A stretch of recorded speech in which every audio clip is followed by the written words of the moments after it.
Karena itu hadirin, kalau kita diperintahkan untuk ibadah, melihatnya jangan karena kewajiban, Anda akan berat menunaikannya.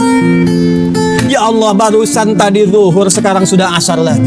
Ya Allah, barusan asar, sekarang sudah maghrib lagi. Kalau Anda melihat tinjauan hukum saja, berat Anda menunaikannya. Tapi kalau Anda melihat, ya Allah, Allahu Akbar, ini syafaat saya. Mungkin di titik ini doa saya akan dikabulkan. Mungkin di sini jawaban dari kemarin saya mintakan. Kesulitan di pekerjaan saya, kesulitan di rumah tangga saya, mungkin dengan sujud ini Allah menurunkan pertolongan. Itulah syafaat. Kita tidak sadar bahwa ternyata semua yang Allah mintakan kepada kita, semua kembali ke kita. Nah, satu kali yang muslim ini kisah nyata, mengatakan kepada kawan yang non muslim, ya awalnya tebak-tebakan, tapi perhatikan bagaimana hidayah Allah tanamkan pada jiwa hamba yang sangat Allah sayangi ini. Perhatikan baik-baik. Kata kawannya yang muslim, menurut kamu berapa jumlah orang yang ada di masjid itu saat ini? Kata yang non muslim, ya mungkin ribuan atau puluhan ribu. Padahal itu masuk ke situ pada saat belum direhab. Sekarang 500.000 orang masuk. Pertanyaan keduanya, menurut kamu berapa waktu yang dibutuhkan untuk membuat semua orang itu rapi seketika?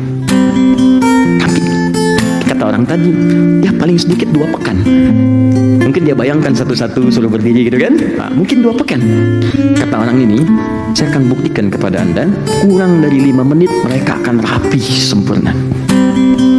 Kata yang non-muslim, masa? Tunggu sebentar. Begitu tiba waktu sholatnya Isya pada saat itu, kemudian imam mulai berkata, iqamat dimulai. Nih, Allahu Akbar, Allahu Akbar. Semua bangkit.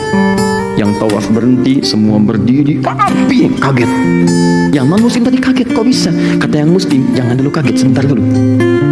Begitu mulai mengatakan imamnya, istau, rapatkan, luruskan, rapi semua. Hanya dalam hitungan kurang dari 5 menit, teman-teman. Begitu dikatakan Allahu Akbar, takbir, semua takbir. Lantas apa kalimat yang keluar di lisan yang non-muslim ini? Kata yang non-muslim tadi, tolong katakan kepadaku bagaimana caranya masuk Islam, karena agama ini pasti bukan buatan manusia.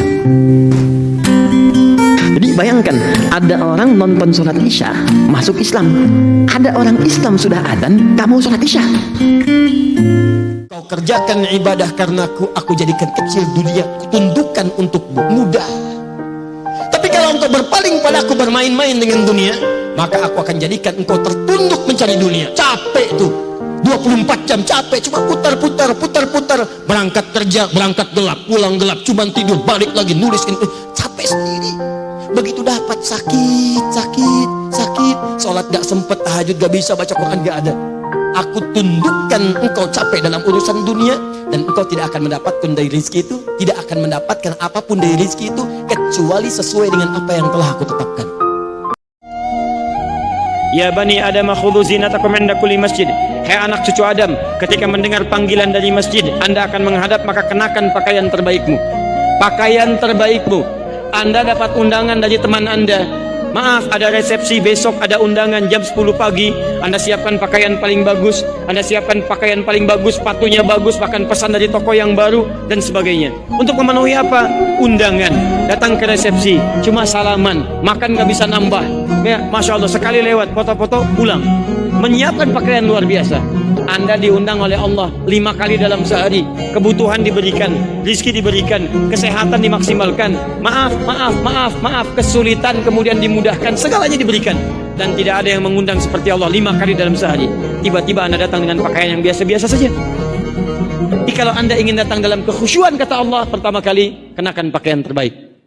Ikhlas, Bapak. Mengerjakan semua karena Allah. Baik. Kalau saya sholat, kerjakan karena Allah. Oke? Saya infak, kerjakan karena Allah. Sekarang kalau saya sholat dan infak, saya kerjakan untuk mendapat surga. Ikhlas gak? Hah? Ikhlas gak? Ikhlas. Kenapa? Karena Allah yang nyuruh. Ya, ikhlas itu kan karena Allah. Setiap perintah Allah saya kerjakan. Sekarang Allah nyuruh saya, Allah perintahkan saya, kamu kerjakan ini, saya siapkan surga. Kejar surga itu. Saya ngejar surga karena Allah yang perintahkan. Kalau Allah nggak perintahkan, ya saya kerjakan. Saya, kalau Anda masih belajar, juga kita beraktivitas, tolong jangan tinggalkan tahajud. Akan ada bedanya. Semua orang-orang pintar, orang-orang hebat, termasuk tokoh-tokoh kita. Ya, mohon maaf, pendahulu-pendahulu kita, orang-orang hebat luar biasa, pendiri negeri ini, itu demi Allah saya katakan, mereka hampir tidak pernah meninggalkan tahajud. Engkau akan lihat umat Nabi Muhammad itu tegas pada segala yang menyimpang, saling berkasih sayang dengan sesamanya. Ciri utamanya mereka rajin sholat. Jadi umat Nabi Muhammad itu kalau ingin dibedakan ini umatnya atau bukan, lihat sholatnya. Ini sindiran halus tapi tajam gitu ya. Katanya umat Nabi Muhammad, tapi dipanggil azan nggak mau sholat. Katanya umat Nabi Muhammad, diminta sujud nggak sujud. Kata Allah sederhana, umat Nabi Muhammad itu tarahum ruk'an sujadah, engkau akan lihat dia ruku dan sujud sholat. Jadi kalau anda masih mengaku umat Nabi, akan kelihatan sholatnya datang. Itu sindiran tajam loh, halus tapi tajam. Maaf ya, artinya ketika anda mengaku umat Nabi Muhammad tapi nggak mau sholat, dipertanyakan nilai keumatannya. Saya mau tanya pada anda duhai anda yang bekerja, maaf ya, sampai dengan sekarang, anda bekerja itu demi memenuhi perintah Allah. Maksudnya anda bekerja karena Allah atau karena ingin mengangkat dan merubah status kehidupan anda? Tolong renungkan sampai sekarang. Kalau pekerjaan anda hanya sekedar untuk mengangkat dan merubah status anda, dan anda tidak pernah terpikir mendapatkan ridha Allah, maka anda sedang tertipu dengan urusan dunia. Ingat baik-baik itu. Dan semua nilai pekerjaan anda tidak akan bernilai di hadapan Allah Subhanahu wa ta'ala.